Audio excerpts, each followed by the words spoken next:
Hey guys, Josh the RV Nerd here at Haylett RV of Coldwater, Michigan. And first of all, pardon the big mess in the background over here.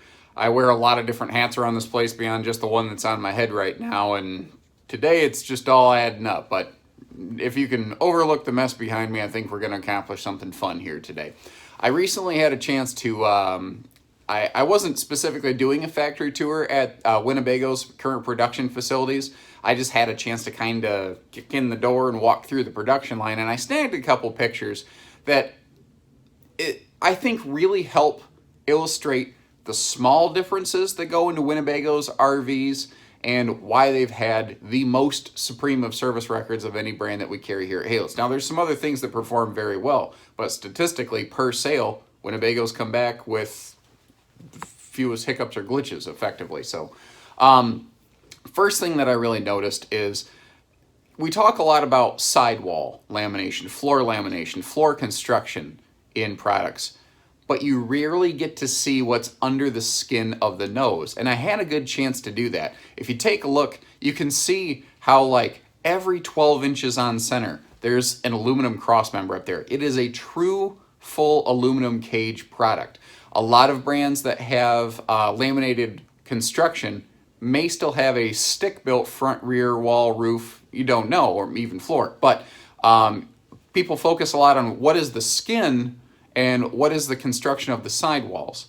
And it's not to say that aluminum structure is better than wood structure. I've done different videos on that. They each have different advantages. But if you're looking for lighter weight, the way that Winnebagos are putting these together, it absolutely gets the job done, especially in conjunction with the lighter chassis that they use. Another thing I noticed is like through that nose where all those cross members are located, they have to run wiring.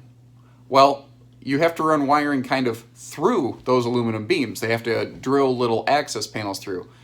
And that's normal. But what they did with these, they put these little rubber grommets in those little screw hole or drill holes that they put through there. And that right there, to me, was the single greatest example of Winnebago's dedication to putting together a superior product. That one tiny little thing. Because if they didn't do that, you would have never known it was there. You would just never even think about it because it's out of sight, out of mind.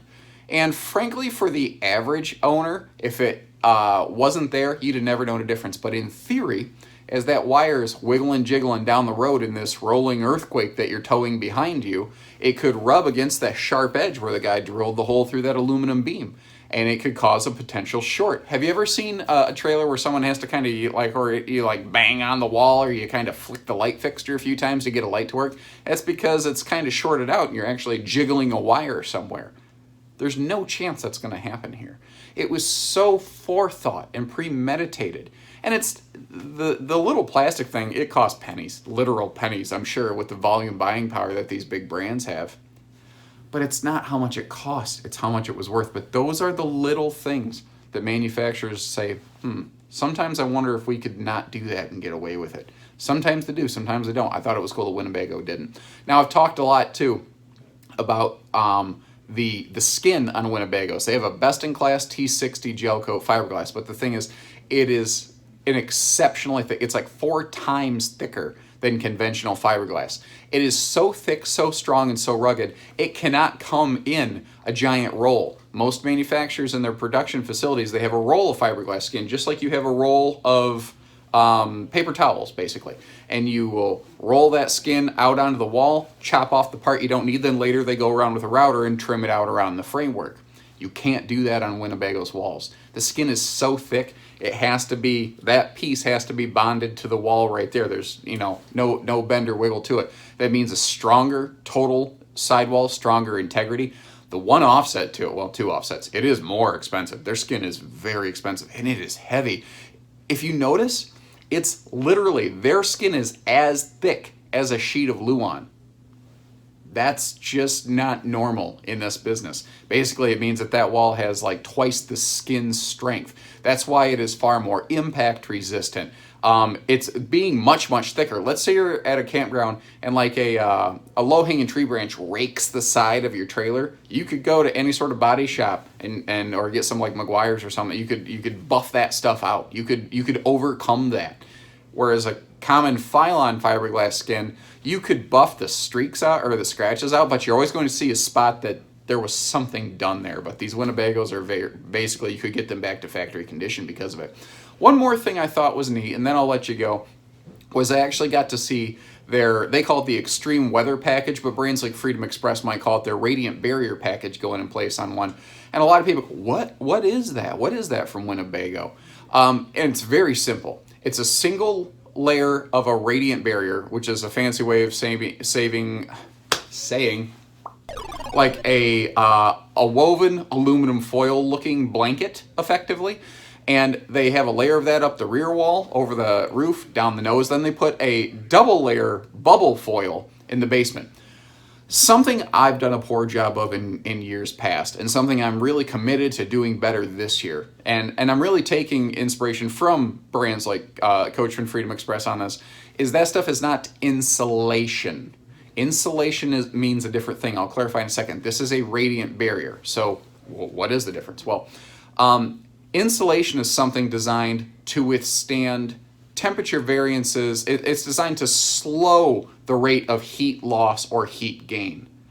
A radiant barrier is designed to hard reflect it when exposed to a burst of it. That's why if you put aluminum foil around like a floor register vent in your house to direct air in different ways, it works very well because it's a hard concentration of hot air in conjunction or in contrast to non-hot air around it, or not as hot air. So it just kind of bends and reflects the hot air. Whereas insulation will allow that to pass through, but very slowly.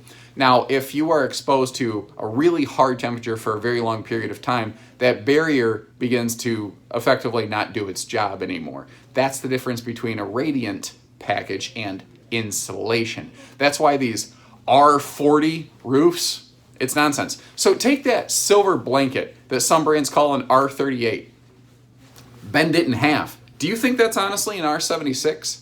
When you say that out loud, it's obviously not an R76. It's just, that's the smoke and mirrors of this business. That's as Harry Houdini used to say, when he was debunking hubbub, that's the hubbub of this business, bub. But I just thought it was neat to get to see that on a Winnebago RV and going in place. I'm very passionate about the false R values that are presented in this business nowadays, and I commend brands like Winnebago for not taking part in that sort of nonsense. So a little sneak peek under the skin I thought you folks would like to see. You'd like to learn a little bit more about Winnebago or any of the other things that we carry here at Haylett's, we're just a phone call away. So take care, stay safe, have fun, and happy camping, everyone.